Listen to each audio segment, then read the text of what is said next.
pero este fin de semana pasaron tantas cosas que yo creo que el gran tema tiene Va a que ver ser- con aquella premisa que Dave Chappelle hacía en su último o su penúltimo especial, donde él habla de si es que las nuevas generaciones no entienden lo que era para nosotros estar expuesto a una gran noticia. Porque cuando había una gran noticia, todos los medios de comunicación estaban enfocados en ella. Pero hoy en día, bueno, recibimos 20.000 noticias al día y uno pierde sensibilidad, no tiene el tiempo para analizarlas todas. Pero yo creo que este fin de semana pasaron, por lo menos me atrevería a decir, obviamente pasaron muchísimas cosas, pero me atrevería a decir que 4 o 5 fueron de esas noticias que hay que prestarle atención y que dan para debatir y tienen muchas aristas. Entonces, probablemente esto es lo que vamos a hacer en este episodio del día de hoy, pero al mismo tiempo, ¿qué más vamos a hacer? ¿Pero tú quién eres? ¿Ah? ¿Tú quién eres? Yo soy Juan Carlos Martínez, mira bien. Yo soy Juan Carlos Martínez, yo soy Juan Carlos Martínez, @Juan Sofá en todas las redes. A mí porque la gente... Tú sabes que yo ayer le puse el grupo de chat interno de cilantro y perejil. Tú sabes que la gente no sabe cuál es el cilantro y cuál es el perejil. Eso nos pasa a nosotros. No, pero eso es tal cual. O sea, De hecho, nos podríamos llamar cilantro sí, y yo perejil. creo que vamos a sacar una comiquita que sea cilantro y perejil. Porque... Pero es en serio. ¿Es en serio? O sea, pero no solamente en los comentarios del Vacilate, la gente me escribía, decía el DM, mira John, que no. Y ayer una persona No me hace campaña de eso. dice, John, no es así tal cosa. Y cuando me pongo el video, lo dices tú. Y yo le digo, pero Dios mío. Yo soy John da Silva, @John Snack, no sé cuántas veces la voy a citar. Se acabó la Copa América, se acabó la Eurocopa y, bueno, obviamente hay muchas cosas que... Pero hubo Wimbledon ¿Ah? ayer también, que se terminó ayer. ¿Ayer hubo qué? Wimbledon. Ya terminó. Yo de Wimbledon no pude ver nada. Oye, yo vi el partido, me encantó. Yo de Wimbledon no pude ver Ahorita hablamos nada. un poquito de eso también. De hecho, es primera vez. Ayer me puse a pensar, es primera vez. Yo no sé por qué. No tengo la más remota idea por qué. Esta es la primera Copa América que sigo tanto. Obviamente, más allá del fenómeno de la vinotinto. O sea, de hecho, ayer, casi 12 de la noche, junto a mi esposa. Además, mi esposa, que le cuesta ver series conmigo porque suele dormir temprano, se quedó hasta las 12 y pico de la noche viendo el partido de ayer. Mira, vamos a hablar entonces de la Eurocopa, ¿te parece? Primero. Vamos a la Eurocopa. Vamos a hablar de la Eurocopa. Hoy día, aquí ya estamos haciendo podcast.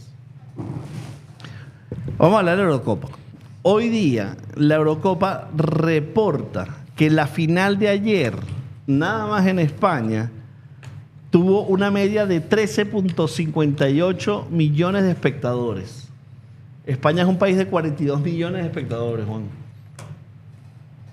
Eso significa... 13 millones es el promedio de personas que vieron la final. Sí, eso significa que más o menos fue un 26% por ahí. Pero es que hay que saber algo. En Europa y específicamente en España, la mayoría de las personas va al bar del barrio a ver el partido.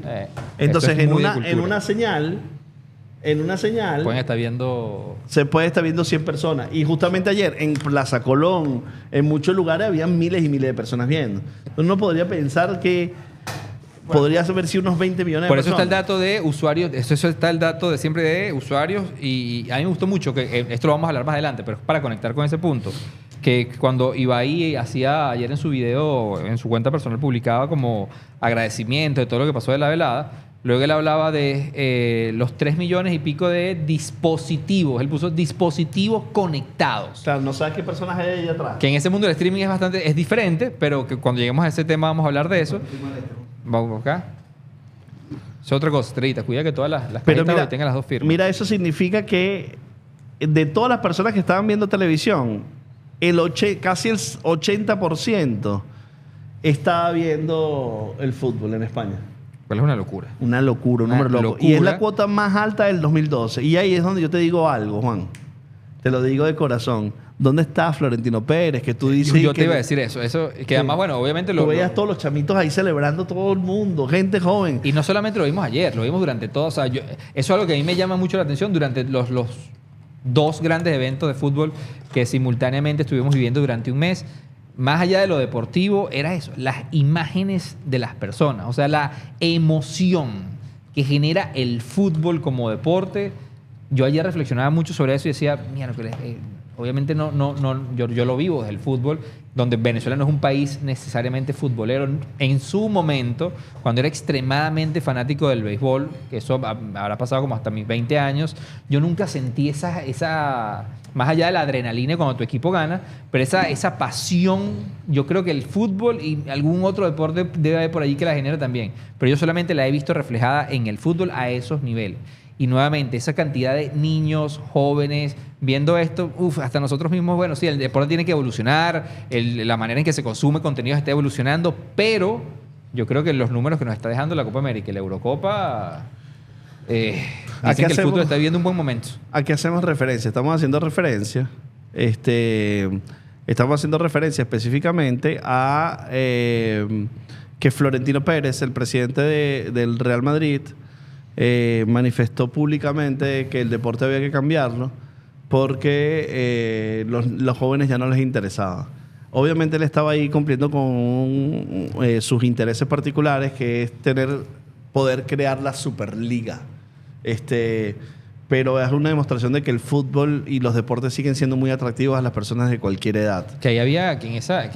Obviamente había un interés muy grande, muy orientado a la comercialización y de tener el control 100%.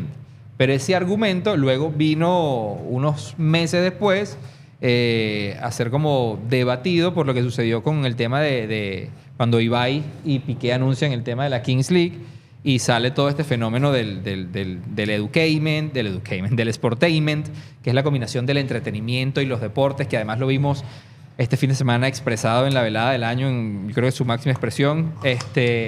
Pero luego también decía, bueno, es que esto tiene muy lógica nosotros mismos. Bueno, yo personalmente he hablado mucho de esto, de que esto es muy coherente para el tema de cómo llamar a las nuevas generaciones a que se reconecten con este deporte. Y yo creo que no es un tema de reconectar, yo creo que es un tema, son productos diferentes. Son productos, ya yo hoy en día que cada vez, desde mi análisis, yo cada vez lo tengo, son productos totalmente diferentes. Sí. Inclusive no creo que compitan, son experiencias emocionales y deportivas muy diferentes. Que convivan las dos, que sigan viviendo las dos. Porque yo te digo una cosa, en serio, yo nunca me he emocionado tanto por una Copa América y va mucho más allá de lo que sucedió alrededor de la Vinotinto. Mira, Juan, dime dos cosas que te gustaron mucho de la Eurocopa, o tres, y lo que no te gustó.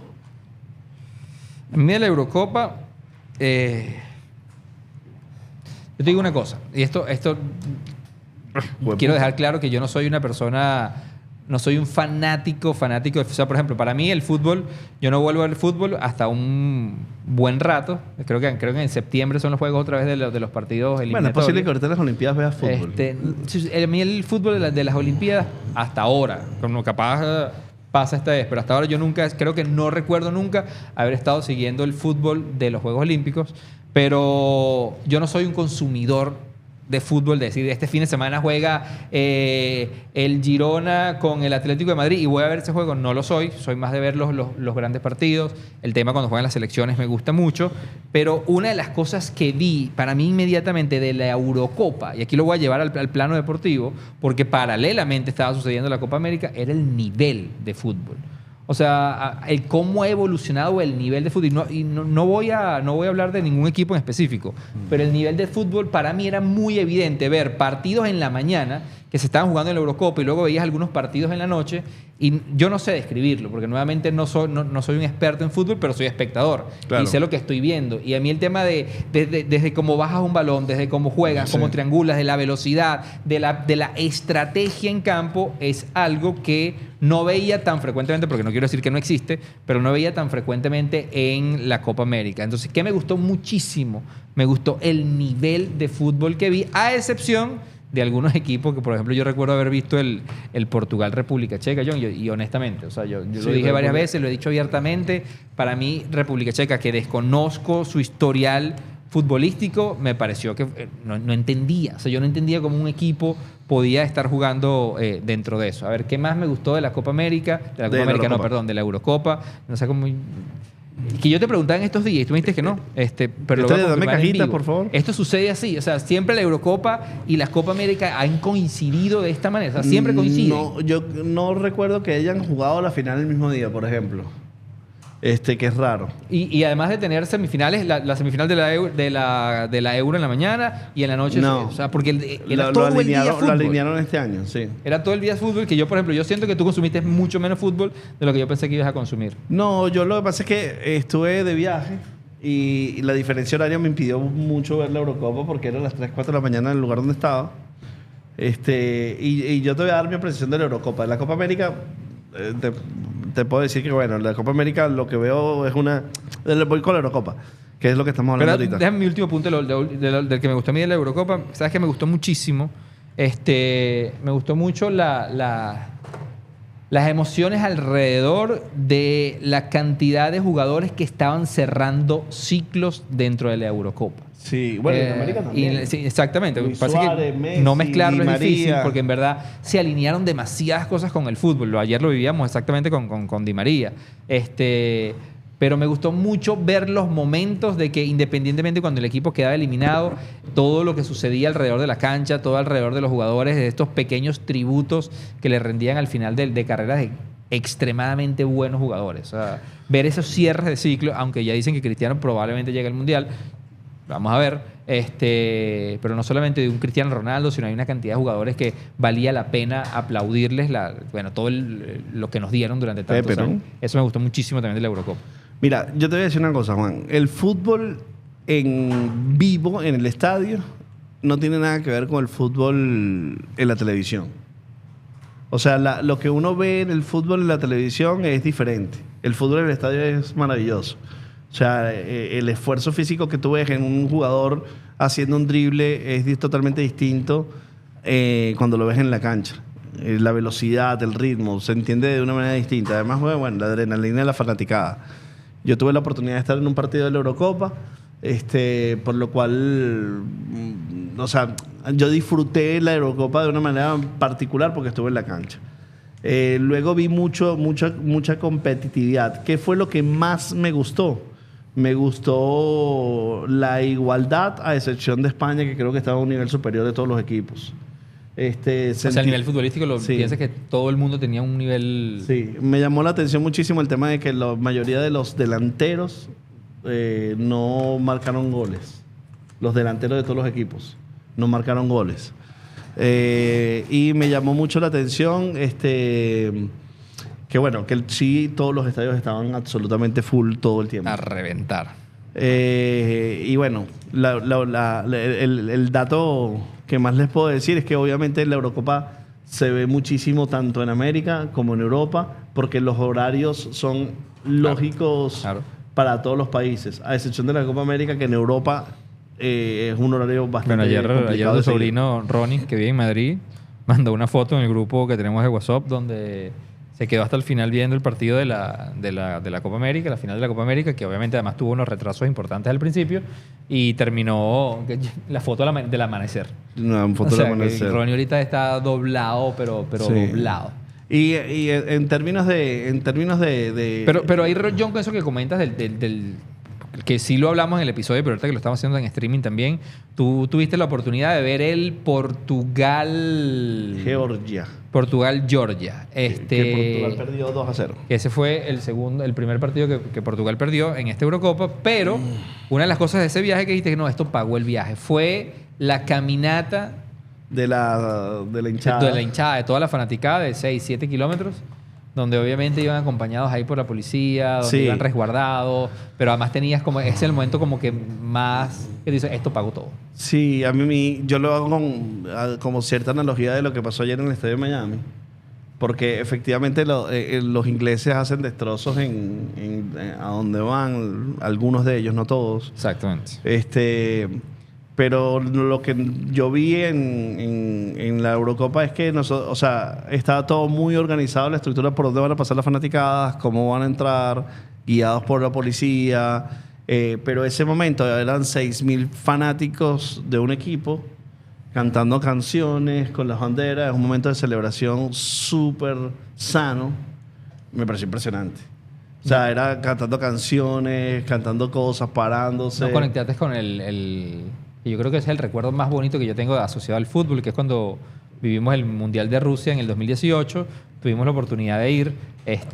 Fue tal cual. Es ese y yo mismo. recuerdo, ¿te acuerdas? Había una calle, no recuerdo ahorita el nombre, pero había una calle en la noche.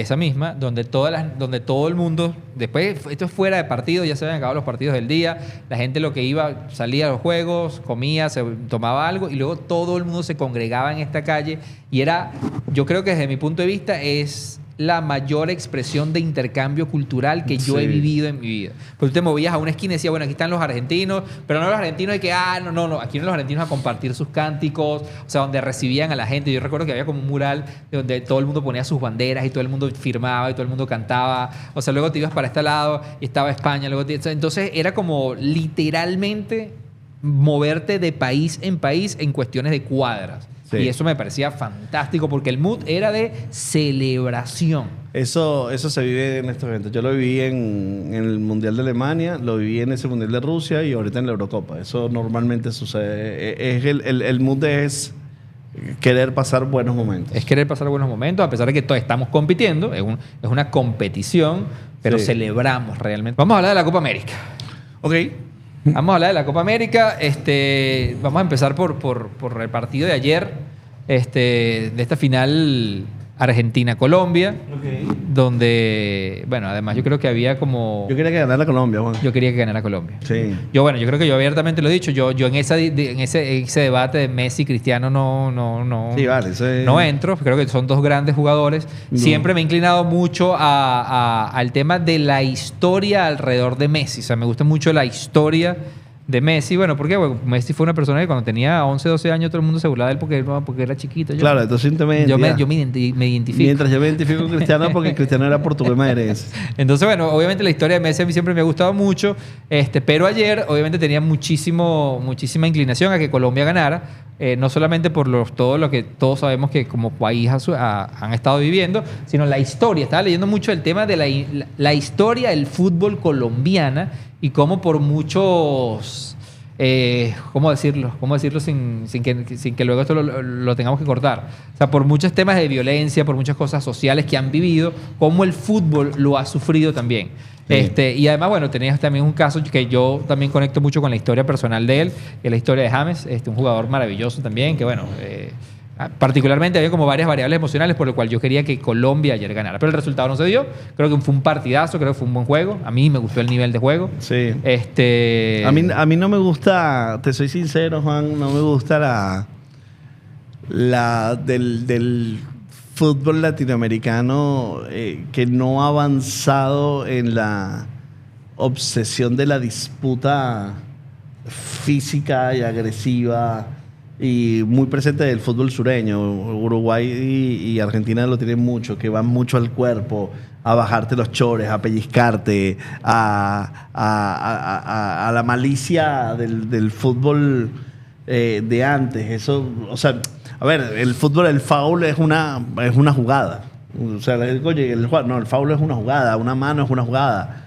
Pero aquí hay como una especie de violencia que a mí no me termina de gustar y creo que lo que llaman no sé, muchos lo defienden como intensidad, fútbol de potrero, pero a mí en lo personal eso no me gusta. O sea, es un fútbol desde mi punto de vista, es un fútbol menos elegante. Menos elegante. De viveza criolla, de déjame inventar foul. Porque yo creo que al ser un juego, a medida que el torneo va avanzando, independientemente de que sea un torneo que se esté dando aquí en Latinoamérica o cualquier lugar del mundo, a medida que el torneo va ganando relevancia y va avanzando en fases, obviamente los ánimos se caldean mucho más en los juegos. Claro, pero creo que la manera en que se maneja en Latinoamérica específicamente, sí, yo creo que se siente menos elegante.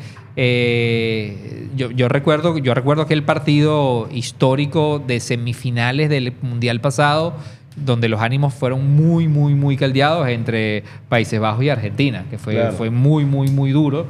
Y esas discusiones de un país europeo y un país latino se ve mucho más frecuente, o se vio muy, muy marcado en los juegos de la Eurocopa. O sea, esa discusión a veces de hecho, ayer hubo unas tomas, el día de ayer, donde no hacían falta. O sea, esa mirada de que te reto, donde sientes realmente el respeto deportivo. Sí, y en Europa no voy a decir que no sucede. No, vale, claro que sucede. En Europa sucede también, pero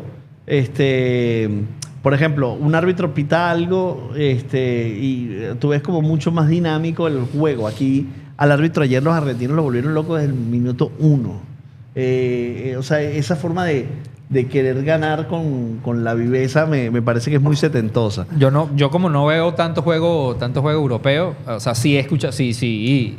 O sea, hay un grupo de fútbol donde yo estoy, que yo no sé qué hago yo en ese grupo de fútbol. Sí, yo pero yo sí creo que obviamente pasa en todos lados. O sea, yo he visto partidos de final de Champions en España, donde hay... en España, y en España pasa muchísimo. Sí, en España probablemente... Lo que pasa es que también en España los clubes juegan mucho latinoamericanos. Yeah. Pero probablemente en España también hay mucho de esa tradición de la cultura.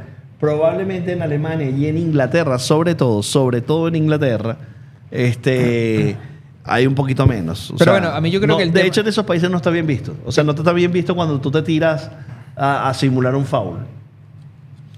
Yo creo que fue una Copa América, yo sí me atrevería a decir, a diferencia de del punto anterior de la Eurocopa, creo que es una Copa América que fue muy, muy, muy polémica, porque abordado de muchísimos aspectos, desde lo futbolístico, desde la organización, John, porque una de las cosas que yo creo que mucha gente quedó como preocupada es que, bueno, Estados Unidos va a ser una de las sedes, porque lo decíamos hace rato, una de las sedes principales, y creo que es donde se concentran, creo que en esto les leía que era el 60 o el 70% de los juegos del próximo Mundial, porque el próximo Mundial se va a llevar a cabo en Estados Unidos, en México y Canadá. Pero la mayoría de los juegos están concentrados en el territorio de los Estados Unidos, y donde creo que desde mi punto de vista, con muchísimo desconocimiento, hay un tema de cuestionamiento de si un país que obviamente organiza grandes eventos deportivos, grandes eventos de entretenimiento, pero si está listo para manejar un evento como el Mundial, donde vas a tener personas que tienen cierto nivel cultural y de educación asociado al fútbol, y luego tienes otros niveles de cultura como el fútbol latinoamericano, es decir, aquí converge todo. Entonces vas a estar preparado como país para manejar algo tan importante como un Mundial. La final, si lo medimos por la final del día de ayer, donde no lo recuerdo nuevamente desde mi poco conocimiento del fútbol, donde se haya vivido un desastre de esa magnitud en una final, de tener inclusive que retrasarlo a nivel... Sí. O sea, porque retrasar un evento Juan, de este nivel en televisión tiene muchísimas implicaciones. Recientemente pasó en París, en la final de la Champions League, algo parecido a lo que pasó ayer. De retrasar la transmisión una hora. De problemas muy serios con la entrada de robos, robos a las personas, gente saltando la barda. No recuerdo exactamente si hubo un retraso, pero creería que porque sí. A mí me impactó mucho el retraso. Es casi una hora de retraso. Obviamente eso tiene una complejidad muy... El tomar una decisión de decir retrasemos la final una hora en términos televisivos tiene implicaciones inmensas en términos de compromiso, en términos de logística. Tiene muchos... Eso por un lado, desde el punto de vista de televisión. Luego está el tema de las entradas, bueno, hay gente que nosotros conocemos que está en Miami, que nos contaba el tema de la reventa de entrada fue dantesca. Hoy en día yo creo que se meten hoy en las redes sociales y ven la cantidad de testimonios y personas que pagaron, bueno, montos además absurdos y no pudieron entrar al estadio. Hasta $4,000. Juan. $4,000. Sí. O sea, estás hablando de $4,000 y no pudiste entrar al estadio. Luego $4,000 me compro un carro. Loco. Luego la cantidad de cosas de violencia que se vio en la entrada, en los niños, pero eso es solamente en la final. Porque luego si nos vamos al torneo entero, o sea, hay mucho debate. O sea, yo creo que es una Copa América bastante polémica y cuestionada. Sí, y yo creo que al final... bueno, estuvo como interesante la inclusión de Canadá, pero poco más, ¿no? Cosas raras, o sea, por ejemplo, cosas a mí que me pasaron raras. El tema del medio tiempo de Shakira ayer. Nefasto. O sea, ¿qué es eso? No por Shakira. No. Shakira no tiene nada que ver. No tiene que ver nada con ella, no tiene que ver, pero... Lo que me parece nefasto es que el medio tiempo haya durado 25 minutos. Aquí dime eso. ¿Esto sí es primera vez que pasa? Nunca en la vida había visto o escuchado algo de eso. ¿Cómo tú? Porque ayer... Eso es una americanización del deporte que el deporte no permite. Además que tú tienes, corrígeme aquí nuevamente en esta parte de fútbol, es el tema de, a ver, los jugadores tienen un ritmo, o sea, tú tienes un tiempo para descansar, los músculos se pueden enfriar, no, hay una cantidad de cosas que tú dices, no, ya va. Probablemente al no saberlo... Porque es eso, se decidió que si 4 días antes de la final, no es lo que estaba previsto desde el día 1. Y tú no sabes si va a durar 15 minutos, entonces tienes que hacer calentena interna Porque, o sea, es anti-fútbol total. 25 minutos de medio tiempo es un absurdo. No tiene O sea, ningún sentido para un tiene- deporte como el fútbol. No tiene cabida. No es el Super Bowl. Si tú, ok, No haz la es actuación, pero haz la actuación entonces de una o dos canciones. Y que ya tú sabes que por toda la logística no tiene sentido hacerla. O sea, yo creo que fue algo demasiado forzado de, bueno, de una visión el muy halftime, comercial. ¿lo patrocinó alguien? No lo patrocinó, que eso es lo peor. Creo que probablemente estén buscando como crear una cultura pero no lo No, pero patrocinó una nadie, cultura o sea, para quién, porque te aseguro que nadie en el va a fútbol querer mundial hacer en una final de X Copa de Fútbol, vamos a hacer un un show de medio tiempo. del artista. Hay tal. show previo, sí, Claro, en todo, claro. pero no de medio tiempo. Ayer fue Wimbledon también, Juan. Bueno, ahí sí, nada. No viste nada. No vi nada, no vi absolutamente nada de Bueno, Wimbledon. No desarrollamos demasiado más, pero Wimbledon, lo que sí es interesante, obviamente para que tú veas el poder del fútbol versus los otros deportes, pero de Wimbledon me gustaría destacar que un joven de 21 años, como es Carlos Alcaraz, yo ya le iba a decir Carlos Alcatraz, con Carlito, coño, se me olvidó el apellido, gana con 21 años el torneo con 3-0 frente a Djokovic, cuando Djokovic obviamente viene de una lesión, hace un mes se operó en el tobillo, pero Djokovic era el favorito, pero por lejos. Alcaraz, Carlitos Alcaraz, no, Darwin. Que el Alcaraz viene sonando ya. No, O sea, es un magia. Pero ayer hice un comentario sobre que qué locura, brother, que tengamos a Alcaraz, a Lamine Yamal, al mismo Nico Williams. Hay una Una joya, generación Nico de es una joya. deportistas que están sobredimensionados a lo que son. O sea, y ahora en las Olimpiadas vamos a ver gente de 14, 16, 18 años Claro. que van a hacer una locura. Entonces creo que hay una generación muy potente en términos del deporte. Y yo lo que te quería comentar es que termina el partido, que es esa cosa que tiene el fútbol probablemente que tal vez hace que lo rechacen la intelectualidad global, que dice que es el deporte de distracción de masas. Termina el partido y Alcaraz le dice a Djokovic, se abrazan, Djokovic lo felicita, luego le dan el micrófono a cada uno de ellos, pero típico en Wimbledon y en todos los torneos que hagan unas palabras al final. Y lo primero que hace Djokovic es decir, pero es que me pasó por encima y era imposible Arrollador. poderle ganar hoy. Entonces es una muestra de caballerosidad, de profesionalidad, la capacidad que tú tienes de entender, bueno, es que ellos fueron mejor, fue mejor que yo, fueron mejores que yo, que no lo ves en el fútbol. Yo, por ejemplo, detesto en el fútbol ese jugador que se tira, le hacen así y se tira y da 4 vueltas. Esa falsedad no me gusta. Y eso en el tenis es muy bonito, es muy elegante. Y el esfuerzo físico individual del individuo es una maravilla. Entonces, bueno, yo creo que de Wimbledon no hay mucho más que eso. Pues que decir que Alcaraz es tal vez tiene como referencia y va a tener como sombra a Nadal siendo español, pero está pisando fuerte para ser un hito del deporte. Pero yo creo que nosotros, creo que una vez hablamos, en un episodio del podcast hablamos de esto, de inclusive cómo la ciencia y los avances, no solamente en la manera de entrenar, en la manera de Nutrición. comer, en la nutrición, o sea, todo lo que tiene que ver con avances de tecnología aplicados a la ciencia y aplicados a la biología, cómo realmente como se entrenaba un Nadal hace 15 años, como se entrenaba un Iniesta, como se entrenaba un Ronaldinho, que son figuras absurdas, obviamente vamos a empezar a ver camadas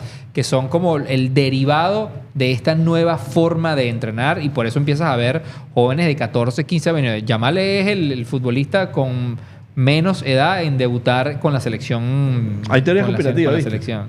De que se movió, de que esto se vino, de que le no, de que movieron está la creado fecha. porque allá esté con Messi.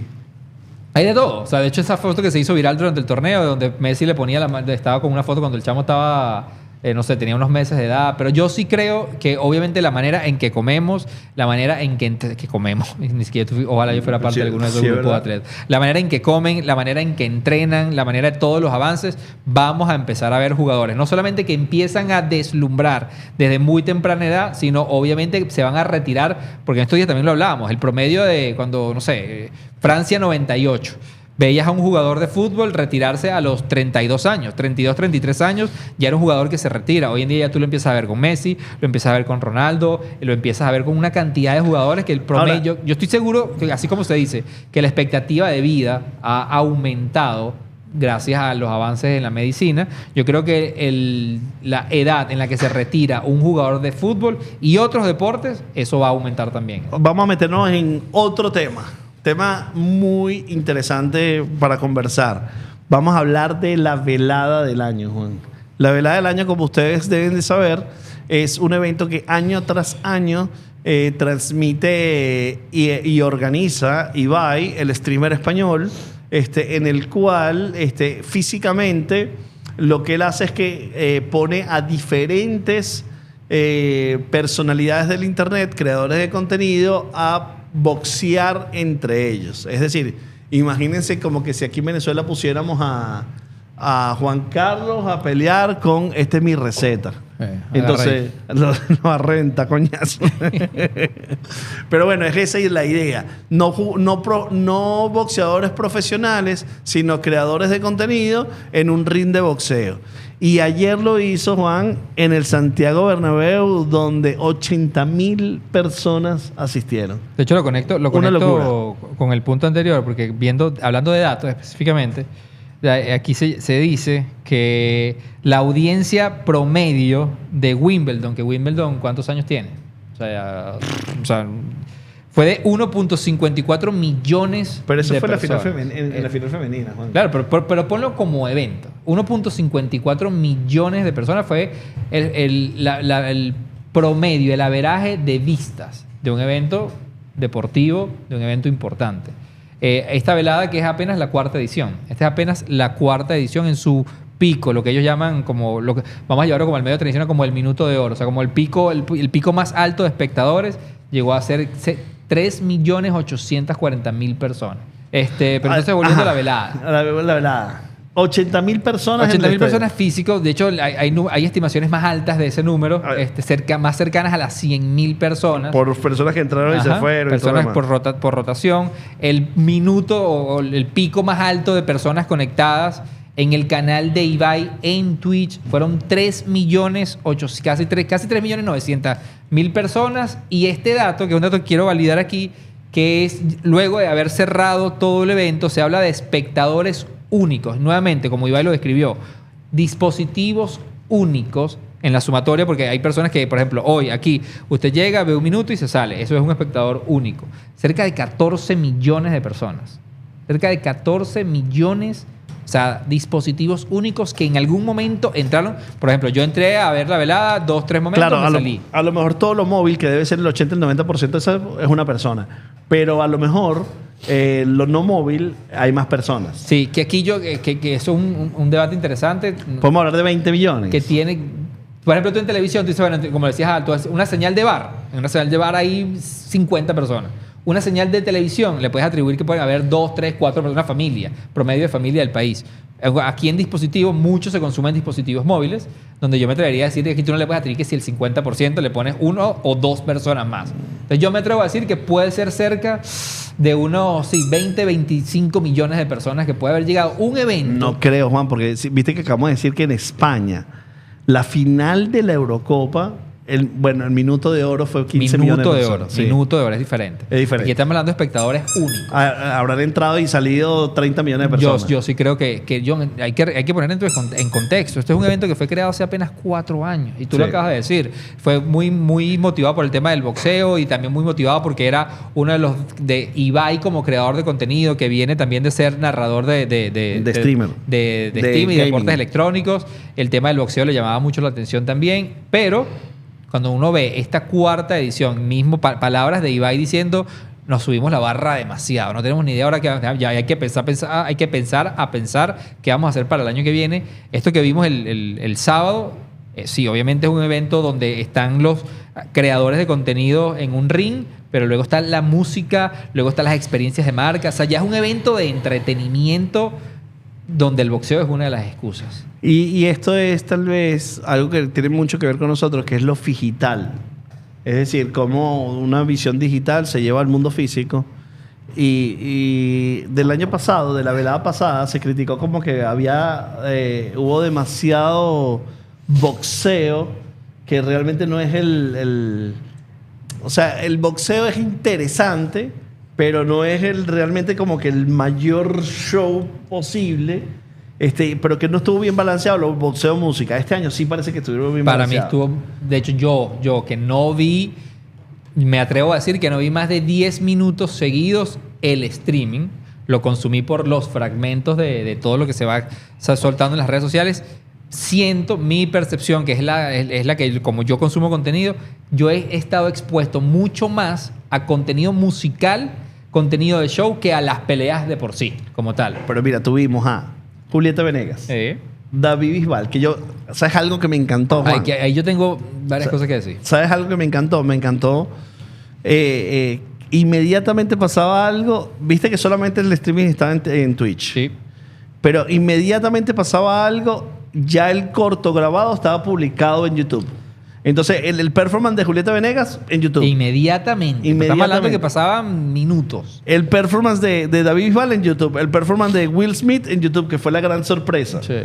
Ajá. Viendo los videos por separado, por ejemplo, Will Smith tuvo a las horas, tuvo 3 millones de vistas en YouTube. Y Bisbal 250,000, por ejemplo. Es decir, Venegas 750,000. Es decir, nada más por el interés de las visualizaciones de los fragmentos, puedes más o menos entender qué fue lo que más gustó.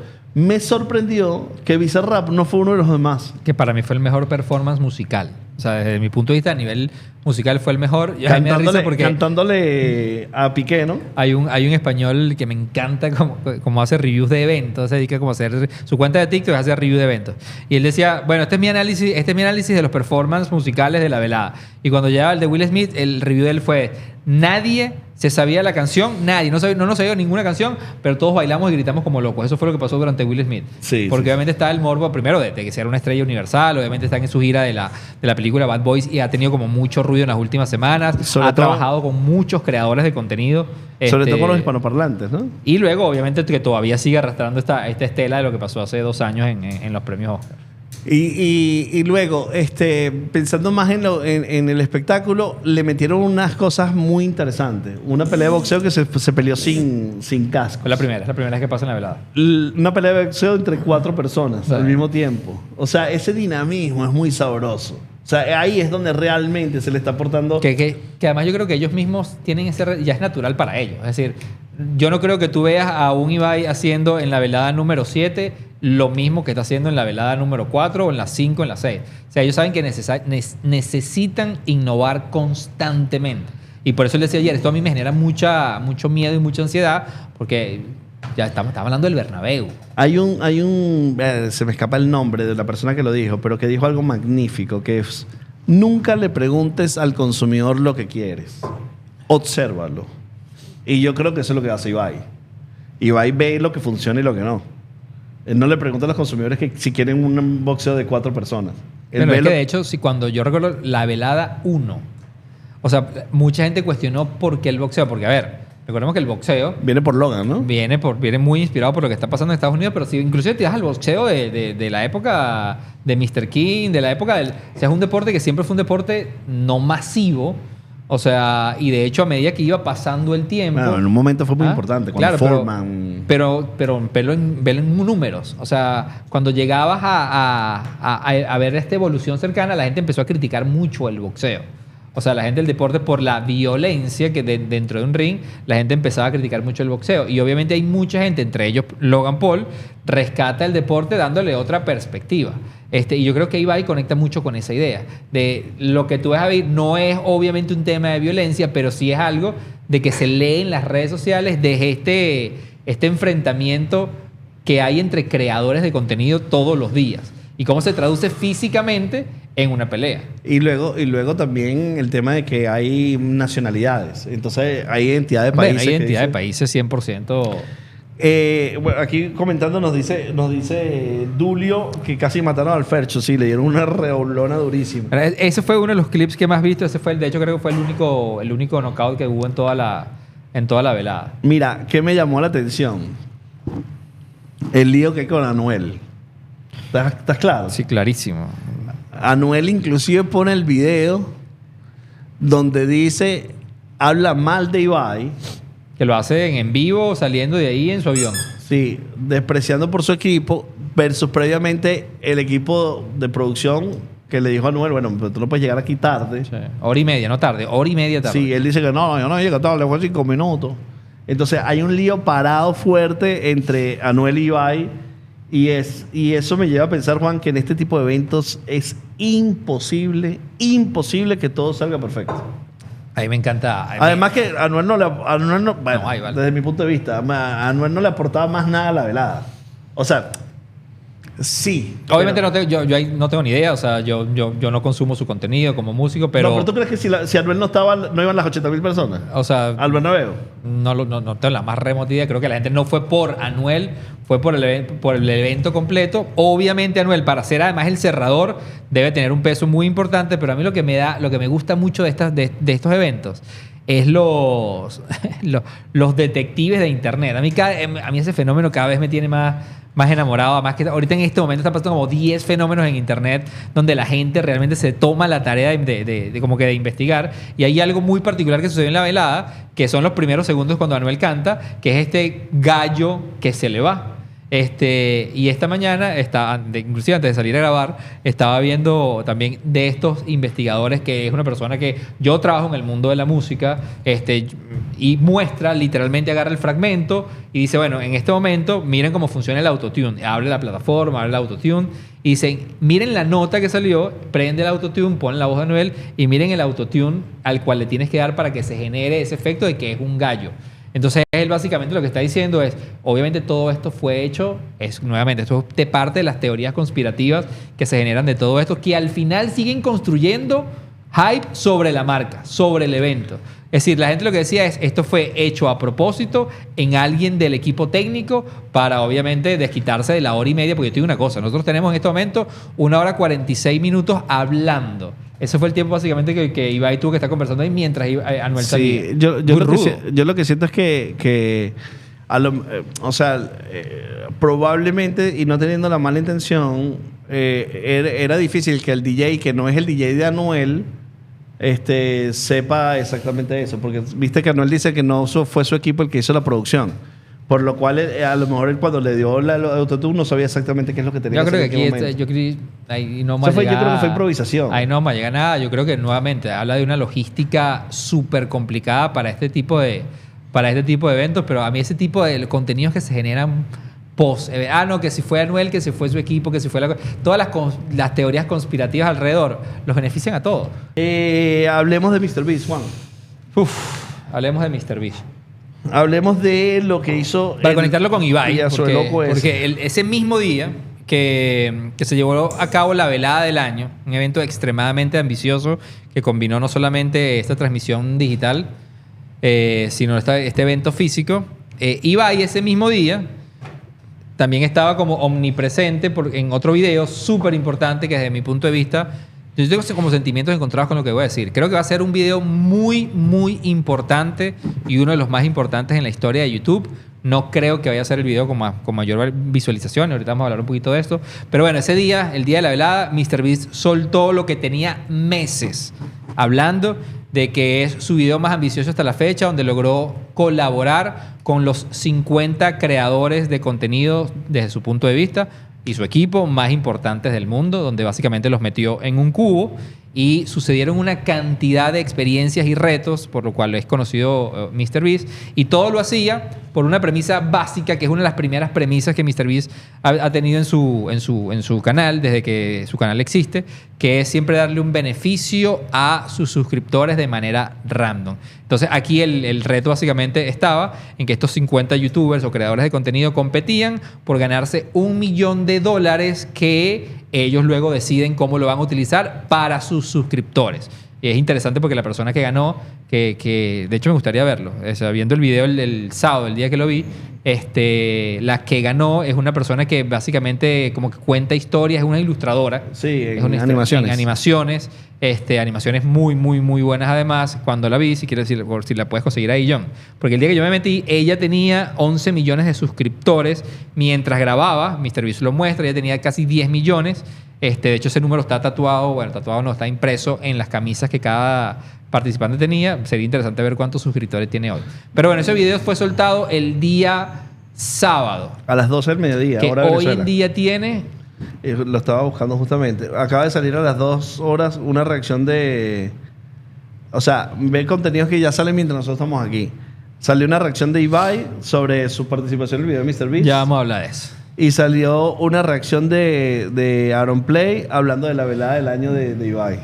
Déjame buscar el video de Ibai. O sea, porque cuando yo De lo vi, MrBeast. tenía creo que ya había logrado las 30 millones de visualizaciones, 30, 36 millones de visualizaciones. Porque lo interesante es que este es el primer video donde la colaboración para MrBeast siempre ha sido importante, pero esta es la primera vez que logra reunir, porque él hace unos meses atrás creo que invitó, fueron a 12, 15 youtubers a un estadio donde hubo un reto básicamente de jugar el escondite.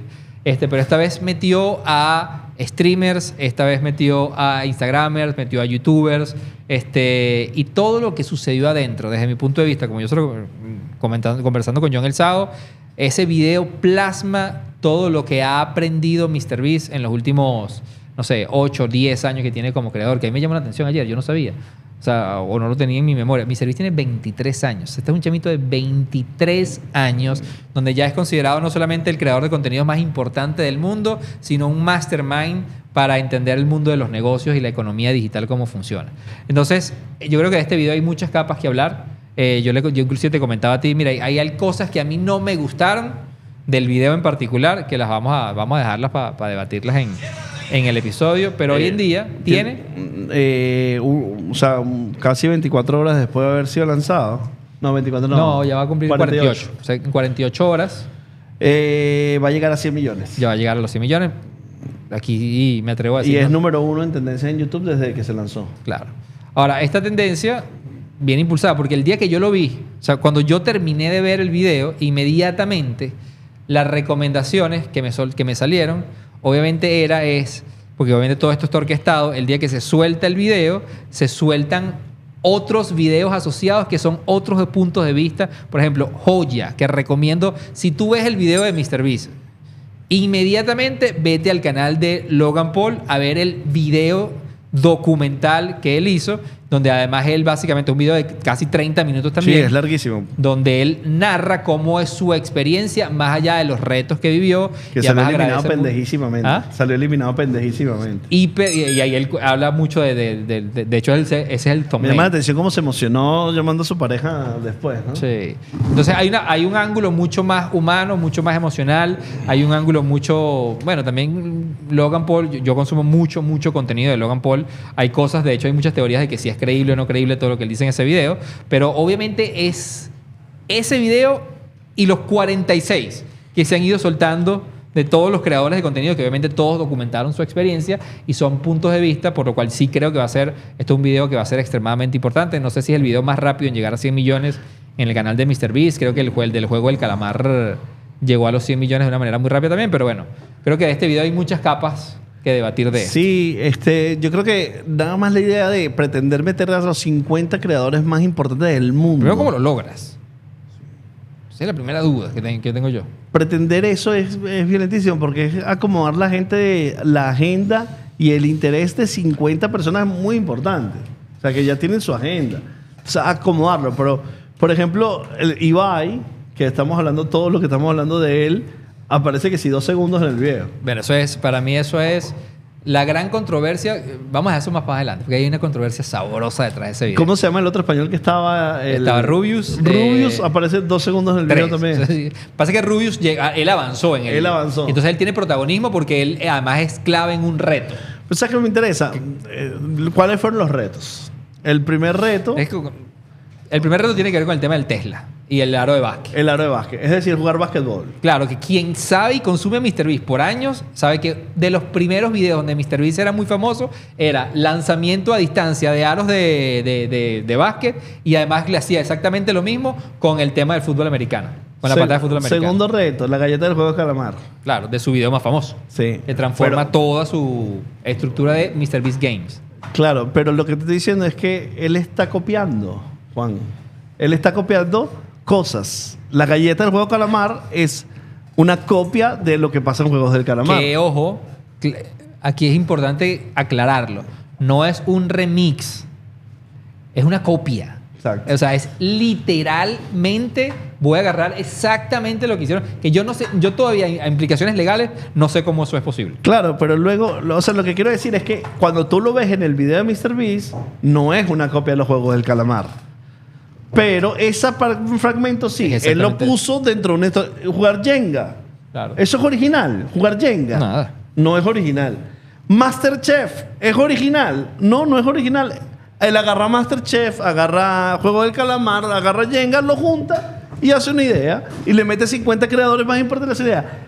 O sea, Con una por lectura- favor, dejen la obsesión de decir que ay, están haciendo una copia de esto. No. Con una lectura muy inteligente y con un olfato muy astuto, que también como lo tiene Ibai, que es saber, por ejemplo, cuando llegó la parte de Masterchef, obviamente hay un entendimiento del impacto cultural y el interés por ese tipo. O sea, no es porque yo conecto esta idea porque me encanta, no, hay una lectura muy poderosa de por qué funciona esto. Jenga, obviamente, quien lo conoce, dentro de YouTube y dentro de TikTok, los canales de jugar en vivo Jenga, bien sea en pareja o en grupos, está extremadamente en tendencia hace más de un año. Es decir, todo lo que está ahí no es solamente porque a mí me gustó, porque funcionó, todo está extremadamente estudiado. O sea, no hay nada por casualidad y tiene que ver con cosas que hacen los demás, cómo yo me inspiro en esto, cómo lo pongo y lo adapto a mi narrativa, o en el caso del juego del calamar, que para mí es la única duda que yo tengo, de cómo realmente tú haces algo tan exactamente igual como lo fue algo que tiene hiperderechos de autor, más hiper protegido. No sé Pero si- bueno, ya siendo MrBeast, ahí hay Sí. negociaciones de todo tipo. Mira, este chico que no lo conozco, youtuber, Fede Vigavani, tiene 53 millones de suscriptores en su canal de YouTube. Él fue el de India. No sé Sí, si... el único que tenía más de 50 millones de suscriptores, que además a él le tocó eliminarlo Logan Paul. No, él lo elimina, si él elimina a Logan Paul. No, es argentino. ¿Ah? De 54 millones de suscriptores. Sí. El que más tenía era 54, que era un indio. Fue el que vi en ese día. No, este es un uruguayo argentino. Su video de 24 horas encerrado con MrBeast ya tiene 7 millones de vistas y tiene un día publicado. O sea, O sea, todo ese el ecosistema impacto va a ser una locura. multiplica que cada uno publique por ejemplo, había gente muy importante. Estaba Ibai, estaba Logan Paul, estaba... Kai, o sea, que ese día decían, los dos streamers más importantes del mundo, que son Kai y Ibai, estaban en ese cubo. Y estaba Marquís, por ejemplo. O sea, Que ¿tú tuvo un sabes rol pa- bastante protagonista. para que Marquís acepte eso. Yo creo que todos reconocen, porque cuando te pones a ver, o sea, yo reflexionaba todo sobre el mundo eso. ve el papá. Es el papá. O sea, uno ve las entrevistas o los comentarios y las opiniones de todos los creadores de contenido. Ojo, yo creo que todos de alguna manera tienen algún beneficio económico, contrato, lo que queramos llamar, pero todos siguen reconociendo a MrBeast porque el que más tiene, ponte que sea 54, 60 millones. O sea, MrBeast ya tiene 303 millones de seguidores. O sea, sigue siendo por lejos el papá. Y lo que todo el mundo destacó en esta entrevista particular, porque a todos los llevaron a North Carolina, donde vive MrBeast, que además está en una zona donde no necesariamente es una zona donde hay grandes estudios de producción, donde, por ejemplo, Ibai lo decía ayer, Ibai lo que decía es absurdo ver la cantidad de ¿cómo se llama? Los galpones.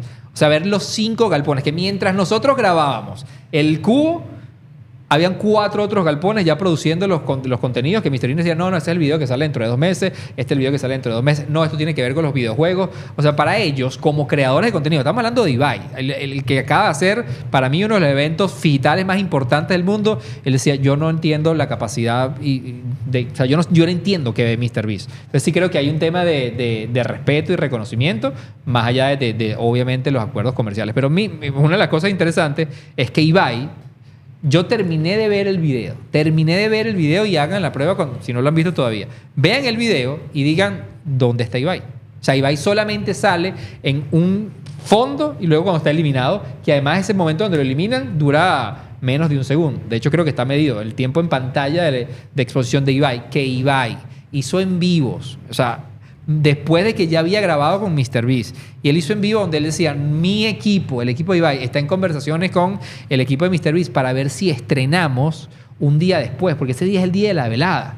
Y una de las cosas que Ibai decía, bueno, es que yo creo que no, Ibai ni siquiera nos va a parar porque, o sea, para él la velada no está en su radar, sí. No creo que lo vayamos a lograr, pero donde quiero ir es que para ellos había mucha expectativa de su participación, porque fueron 24 horas. Es muy raro esa idea de Ibai, de, por ejemplo, ayer ser un dios en el mundo, y al día siguiente España, no salía en el video de MrBeast. Porque todo el mundo está hablando de él y al lado de MrBeast. Al día siguiente, nada. Porque yo me imagino todos esos youtubers, cuando veían a MrBeast, era así como que, hola. O sea, era como, claro, como una persona que admira. De hecho, estaba viendo el stream que hizo Ibai, el Showcast, y no recuerdo el tercero, que además fue uno también de los invitados al video de MrBeast, que además llegó bastante lejos. Y básicamente la reflexión de ellos era eso, era buscar el momento en el que salían. Y literal, vamos a tratar de pescarnos en qué momento salimos, porque las expectativas cambiaron por completo. Ellos obviamente no tenían ninguna influencia en la edición del producto final que iba a salir y todos creían. Por ejemplo, Ibai dice, brother, mi partida de Jenga duró 4 horas. 4 horas con Kai. O sea, de hecho él decía, o sea, los 2 streamers más grandes del mundo estuvieron jugando Jenga durante 4 horas y nada de eso sale en el video. Entonces él dice, pero ¿cuál es el criterio para eliminar esto? Y de hecho él recuerdo que Kai, esto es comentario de Ibai, le decía, vamos a hacer esto es una partida de Jenga, pasa en streaming. O sea, nada más ese evento de ver a Kai e Ibai jugando Jenga, que estoy seguro que esto es algo que pueda pasar en los próximos meses, sobre todo como Kai está viendo el tema de las colaboraciones, sería brutalísimo. Pero el criterio del equipo de MrBeast ni siquiera sale ni 1 segundo eso. Entonces esto ha abierto como también a muchas teorías no sé si la palabra es conspiración, pero quejas, donde se dice que quienes tienen mayor tiempo, de hecho, sabe que hay gente obsesiva. Hay gente que dice, vamos a medir el tiempo en pantalla de todos los creadores de contenido que fueron participantes del video. Y obviamente todos son americanos. Pero ahí, en peso, tanto los latinos como de otros países, de otros continentes, perdón, debieron haber tenido mucha más relevancia. Al final esto es un video de MrBeast. No, pero también hay otra cosa, va a depender si fuiste avanzando o no. No, bueno, pero por ejemplo, ve el video. O sea, Ibai llegó hasta el Jenga y tuvo 4. Ibai no sale en el video por ningún lado. Y yo sí me cuestioné y decía, ¿qué pasó aquí? Inclusive llegué a pensar, ¿será que hubo algún tipo de problema porque no pudieron mover el video para el día No sé. Porque Ibai no sale por ningún lado. Y una de las conversaciones que se está dando ahorita, que para mí nuevamente alimenta más, y todo para mí esto es estrategia, de meterlo en el video, es esta conversación que se está dando de grandes creadores de contenido que no fueron participantes en lo absoluto. Nada, en lo absoluto. Y todos ahora empiezan a publicar como sus testimoniales y sus propios videos. Ajá, fuiste al cine. No, tú ibas a hablar del cine. Fuimos al cine. Fuimos a ver Inside Out, peliculón. ¿Cuál? Inside Out. Muy bien. Duolingo estaba funcionando. Peliculón, ¿no? Una joya de película. O sea, es una joya de película. O sea, vamos a hablar primero de los datos. Recaudó $151 millones en su primer fin de semana. Y creo haber leído por ahí en algún lado que ya 1.000 millones. No. Esto es lo que recaudó este fin de semana. Es decir, ya la película tiene... en su fin de semana de estreno. Porque la película ya superó por lejos los 1.000 millones. Sí, el dato es... Lo vuelvo a repetir para ver si lo puedo decir bien. La película recaudó $151 millones en su fin de semana de estreno. Y luego, ya lleva más de 1.000 millones, lo cual Que es... tenía tiempo que Pixar, eso es buenísimo, porque Pixar tenía, o sea, Pixar tuvo como una racha donde todas las Donde no películas que tenía. estrenaba superaban los 1.000 millones, que dentro de la industria del cine siempre es como que es el santo grial de superar en taquilla los 1.000 millones. Y Pixar venía como en caída libre. Me parece que es una película que está cerca, Del 10, muy ¿no? cerca del 10, muy cerca del 10.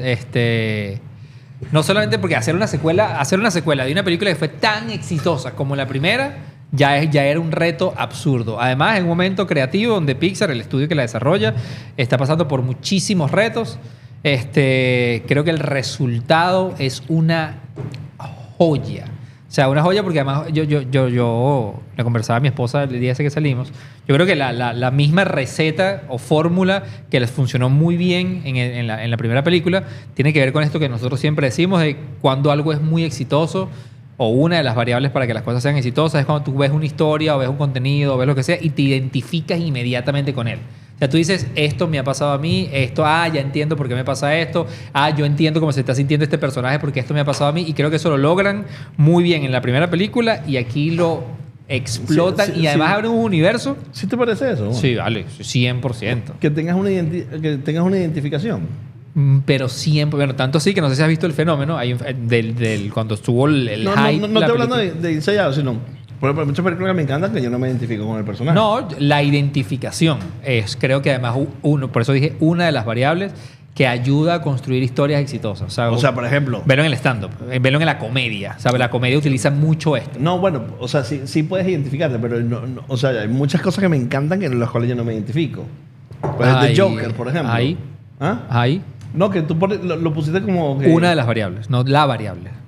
Es una variable que creo que logra que la gente comparta y le guste tanto algo. Cuando tú analizas muchos fenómenos masivos, la identificación es clave. O sea, es una de las variables. Yo, por ejemplo, no me identifico al Joker y me parece un peliculón. Está bien. Y ahí tiene otros elementos narrativos que ayudan a que eso sea. Yo sí creo que la identificación ayuda mucho a que un fenómeno sea masivo. ¿Por qué? Porque, bueno, le hablas de verdades universales y además te colocas en ese lugar. Y creo que cuando alguien se identifica con algo, es el típico que, ¿por qué le compartes un contenido a alguien? Yo le comparto un contenido a alguien, por ejemplo, siempre hablo del caso de cuando le dedicas una canción a alguien. Tú le dedicas una canción a alguien porque te identificaste con una verdad que tú no puedes transmitir y se la pasaba. Es decir, creo que no es la única variable, creo que es una variable poderosa, así como lo es la nostalgia, por ejemplo, para que algo sea muy exitoso. Y en el caso de Inside Out, de hecho, recuerdo que la primera semana cuando se estrenó, se hizo viral como muy... No sé si recuerdan este fenómeno que se daba cuando Marvel estaba en su mejor momento, que la gente compartía como que... Marvel alguna vez tuvo un mejor momento. Bueno, yo lo dejo que él se mate solito. Pero cuando la gente compartía los contenidos de la reacción de la gente en los cines, bueno, aquí hay un momento de la película, para gente aquellos que no lo has visto, no hacerlo spoiler, pero hay un momento de la película donde se empezó a hacer muy viral, donde la gente grababa en el cine la reacción de ese momento en específico. Hay un momento muy específico en la película que estoy seguro que muchos de los que estamos en esta sala y de los que los vieron le ha pasado últimamente, se identifican y se grababa el silencio de la sala y se grababa como el sollozo, o sea, gente que lloraba en ese momento, porque ese momento probablemente lo hayamos vivido muchos en los últimos años. O sea, hemos tenido un episodio de eso en los últimos años y la gente se logra como identificarse y conectarse. Entonces yo creo que si algo lograron ellos hacer es darle una secuela a una película que ya para mí era muy difícil de superar y creo que en este caso lo lograron. Y no solamente lo estoy diciendo yo a nivel de experiencia personal, los números lo validan, ya es una película que va a recaudar mucho más y además creo que abrieron un universo, porque esto puede tener Inside Out 3, 4, 5, 6, 15. La introducción de emociones, además que la introducción de emociones tiene mucho sentido, porque a medida que tú vas desarrollándote como individuo, las emociones que vas teniendo se transforman y la emoción de la ansiedad de esta Inside Out es fantástica. Es maravilloso. El tratamiento que hacen del trabajo médico, tal vez detrás de Inside Out, es maravilloso. Yo creo que tú, si tienes la capacidad de ver Inside Out 1 e Inside Out 2, estás viendo 15 años de terapia concreta. Hay gente que decía, mira, ahórrate, que le está pagando el psicólogo y anda a verlo y vas a tener tu respuesta. Tal cual. Si tú tienes la capacidad de ver esas dos películas, cuya creo que, o sea, ver desde la conciencia y ver desde tratar de comprender, lo que ahí se está tratando de decir, tienes una herramienta poderosa para la reflexión. Sí. O sea, Una de las cosas que, de hecho, lo voy a compartir aquí, esto lo vamos a poner en el episodio y luego vamos a ver si lo compartimos en las redes sociales, porque me llama mucho la atención este post, me encantó, lo vi el fin de semana, asociado a las emociones. Sí, porque hay un debate que ha abierto esta película, porque hay un personaje muy protagonista, esto no es spoiler, esto está en el mismo tráiler, que obviamente ellos hacen inclusión de nuevas emociones y uno de los personajes protagonistas en esta versión es ansiedad. Sí. Y ha existido este debate, y de hecho, conversando de lo que te lo comentaba en estos días, con don, bueno, yo le digo don Brandon.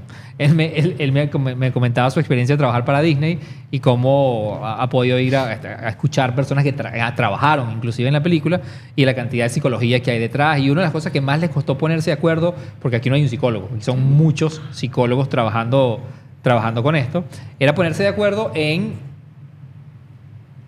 si ansiedad es una emoción. Y no es el debate que quiero poner yo ahorita sobre la mesa, pero me llamó mucho la atención este post. Además, en verdad los voy a compartir para que lo pongan en la historia vacila de eso. Porque mira esto, es las 4 emociones básicas, que es como la gran discusión en la psicología, que hay solamente 4 emociones básicas, y luego los otros son sentimientos derivados de esas emociones. Y por eso dicen que la primera, desde una perspectiva psicológica, es como la más acertada. Porque las emociones que realmente todos sentimos son alegría, tristeza, disgusto, miedo, perdón, son 5, y enojo, rabia, si traduce así. Y luego en la combinación de ellas están todas estas, que 1, 2, 3, 4, 5, 6, son 36 emociones derivadas que son la combinación. Por ejemplo, mira este ejercicio, me pareció brutal. El prejuicio es la combinación entre alegría y disgusto. Entonces, en este ejercicio, la rabia, que es la justicia, mira esta. La justicia es la combinación entre alegría y rabia. Esa es la justicia. Ese es el sentimiento de justicia. O sea, por una rabia que tenías. Qué interesante, ¿no? Me pareció interesante. Yo este ejercicio empecé a hacer y dije, bueno, cuando yo siento desesperación, es cuando mezclas tristeza con ansiedad. Bueno, con ansiedad no. Tristeza. Con miedo. Con alegría, con miedo. Tristeza y miedo te da desesperación. Luego tienes ansiedad, traición, sorpresa, intriga, nostalgia, aversión. O sea, voy a compartir este post porque me pareció súper interesante de cómo en la combinación de estos 4 personajes principales de la primera película... Ese post lo hace alguien. Este post lo hace alguien. Lo hace alguien. De hecho, son 2 colaboraciones de un psicólogo con un podcast que lo estuvieron invitando.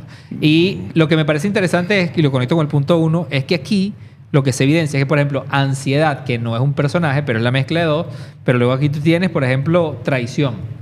Pues esto está para Inside Out 3. Luego tú puedes tener nostalgia, que no está en esta 2. Si eres infinito el universo que ellos se crearon para... Que nostalgia pareció honesta. Muy honesta. Muy, muy honesta. A mí la que habla francés. Ella es... Claro, pero ella representa el aburrimiento. Me pareció un personaje más que hablar francés raro, no le entendí nada. A mí me gustó muchísimo porque es idéntica a una persona que conozco. ¿Sabes que Victoria, que la vio con nosotros, destacó que algo que yo no me he dado cuenta, que cuando veíamos los personajes de los padres, el líder el sentimiento que lidera en el personaje principal es alegría. Sí.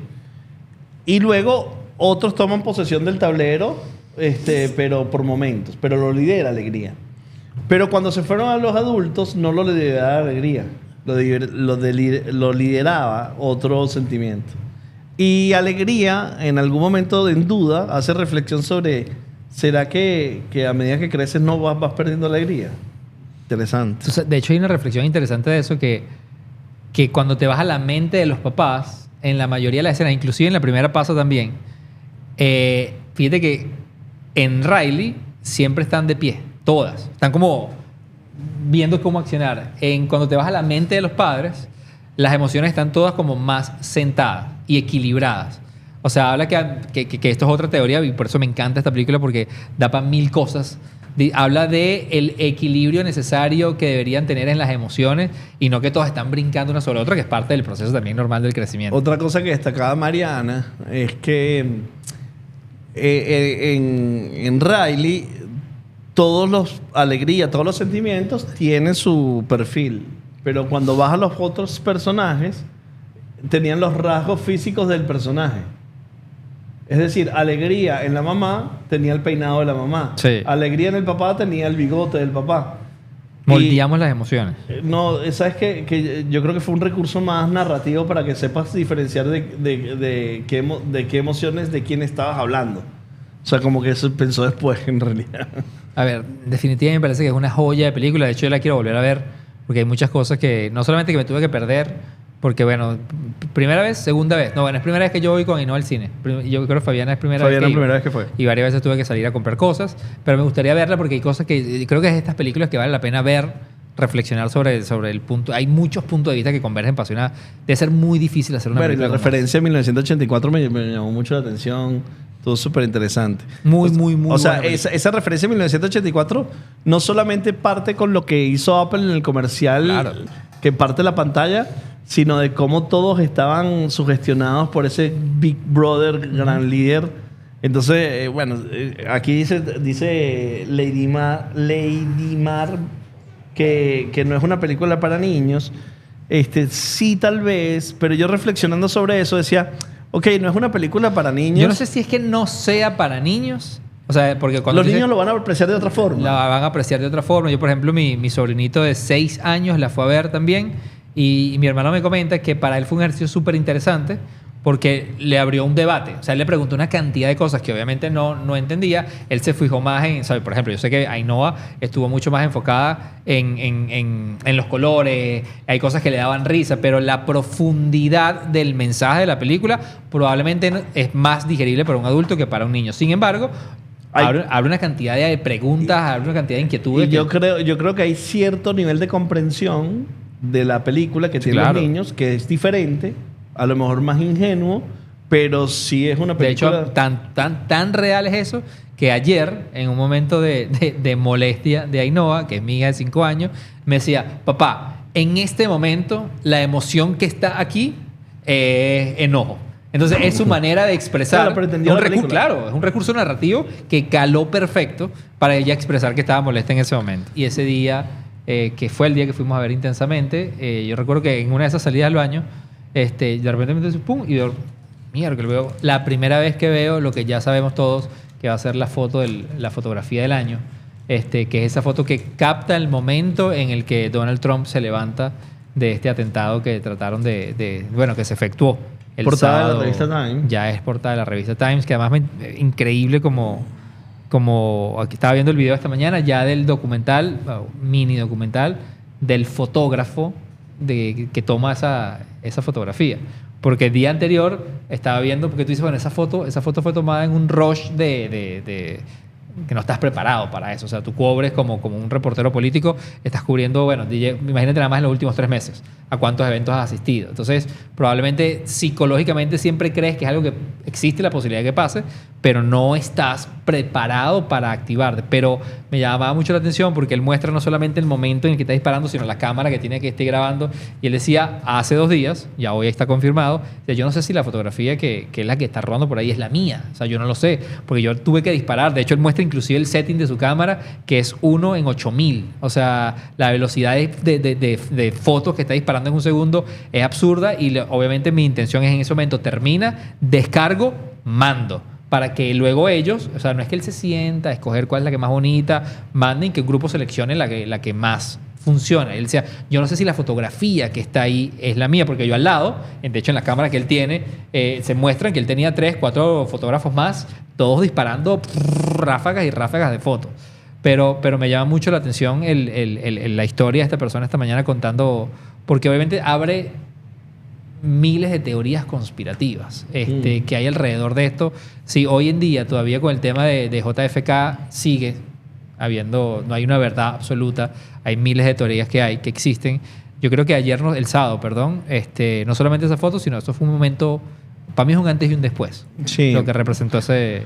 Yo creo que, primero decir que obviamente rechazamos absolutamente 100%. cualquier acto de barbarie y violencia como solución hay algo que a mí me llama mucho la atención como individuo, es que tanto Donald Trump como sus partidarios tienen una fuerte posición sobre los migrantes y en contra de los migrantes para evitar la violencia.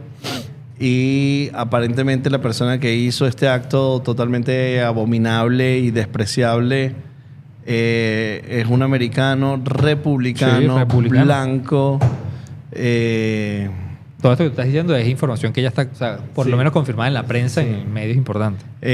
Lo cual no deja de llamarme la atención y de ser medianamente irónico para mí ese contexto de situación. En lo personal no creo que sea, mi opinión personal no creo que sea un montaje, ni que sea nada, ni que sea parte de una estrategia. Sí entiendo de que hay muchas estas oportunidades, pero veo con tremenda dificultad el tema de que, o sea, no por lo menos de parte del expresidente Trump, o sea, a un centímetro tener el riesgo de la vida, lo veo realmente difícil de decidir. Si fuera su decisión. Si fuera decisión de otras personas, no tengo ni la más remota idea. Lo que sí podemos hablar es del aspecto comunicacional, el impacto que pueda tener. Y yo quiero recordar, 3 días antes de las elecciones, Juan, de España, ganando el Partido Popular enormemente las encuestas, suceden los atentados del 11 de abril del 11 de marzo en los trenes de Atocha. 3 días después perdió el Partido Popular y ganó el Partido Socialista. Es decir, ese acto transformó la elección, porque obviamente se ve afectada la sociedad, ¿no? En el caso de Trump, comunicacionalmente hablando, que es el área donde nosotros podemos más o menos tener una opinión, obviamente genera 2 cosas muy potentes. Una, genera empatía porque nadie quiere esa situación de violencia en su entorno político y país. Genera empatía general, que era algo que no tenía Trump en ese momento. Adicionalmente genera una imagen muy poderosa, claro, que fue la imagen que hacíamos mención ahorita en la revista Time, en la portada de la revista Time, cuando se le ve ensangrentado y llamando a poder, genera una imagen que va a ser... O sea, la imagen es desde la parte inferior. Voy a citar a Leni Riefenstahl, la documentalista alemana, que hablaba sobre el contrapicado como exclamación de poder, habla sobre el salir adelante ante las adversidades, y bueno, lo que sí genera tremenda duda son las evidencias que ya existen en redes sociales de que esa persona fue vista por la gente que estaba allí de anticipado. O sea, muchas personas lo vieron de anticipado, que había una persona con un rifle en una azotea. No, más que nuevamente, en verdad, no es en lo absoluto para nada, por lo menos desde este espacio, es aportar algún contenido o algo que quiera construir sobre una narrativa en específica. No, sencillamente nos estamos apegando a lo que hemos leído. Y al análisis de la comunicación. Y una de las cosas que van, yo estoy seguro que van a seguir surgiendo muchas otras teorías. Métanse en estos momentos en TikTok y ponen nada más yo creo que ni siquiera hace falta buscar absolutamente nada. Mucho de la conversación está dominada por lo que sucedió alrededor de este evento. Y una de las yo, por ejemplo, esta mañana veía a un ex marín que trabajó por muchos años en el FBI, y él hablaba de que, bueno, hay cosas sí, o sea, él habla desde la perspectiva específica de por qué la persona esperó tanto tiempo si estaba viendo, y yo creo que ahí nosotros como expertos no podemos aportar nada, pero luego sí hay cosas que uno como consumidor de contenidos y como persona hace preguntas. A mí, por ejemplo, me llamó la atención, cosa que yo desconocía, de ¿cómo se llama? Los anillos de seguridad. Los anillos de seguridad, yo no sabía que podían ser o que eran tan pequeños, o sea, porque la distancia realmente que había era muy pequeña. Pero lo que yo sí, en donde sí coincido, independientemente de todas las verdades y puntos de vista que van a salir, que están saliendo ahorita y que van a salir en los próximos días, es que realmente la imagen que acaba de comentar John, esa imagen que ya es portada de Times, es la fotografía. Es un documento histórico. Sí, o sea, creo que van dentro de 10, 15 años. Va a ser años, como la foto del Che. Vamos a ver ese punto como un punto de inflexión, además. Sí. Y los invito en serio que en la cuenta oficial de TikTok de New York Times está la historia ya narrada de Doug Mills. Doug Mills es el fotógrafo ya reconocido como el autor de la fotografía, y su experiencia, donde él al principio lo cuenta, o sea, me gusta mucho es un video que dura 1 minuto y medio y es un micro documental donde él cuenta su experiencia desde 3 puntos de vista. Lo cuenta como fotógrafo, lo cuenta como persona que además tiene 40 años haciendo o cubriendo eventos políticos, pero además lo cuenta como ciudadano. Entonces él estuvo a metros de distancia en el momento en que Trump cae y esa imagen donde además él está en el piso durante segundos antes de levantarse, cobrar fuerza y luego transformarse en esa imagen poderosa que vemos, es esa humanidad en ese momento y las palabras que dice. No, ni siquiera lo voy a mencionar para que luego puedan visitar la cuenta y puedan ver, porque creo que es una historia que vale la pena ver, pero sin duda alguna creo que el sábado los algoritmos se volvían locos. Porque decía, ¿a qué le damos más importancia? Claro, o sea, le damos más importancia a lo que está sucediendo con Trump, le damos más importancia a lo que está pasando con Ibai, le damos más importancia a lo que está pasando, o sea, ¿a dónde? Porque la gente decide.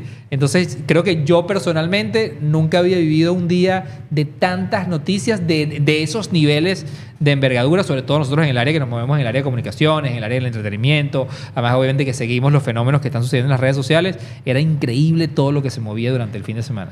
Como disclaimer, estamos hablando simplemente de una noticia y de su impacto comunicacional y una imagen que puede generar una comunicación, no de política. No somos partidarios ni participamos en la política estadounidense más que espectadores, ni somos partidarios de ninguno de los dos presidentes o candidatos presidenciales públicamente. Porque además no nos interfiere, no es nuestra responsabilidad porque no somos ciudadanos estadounidenses.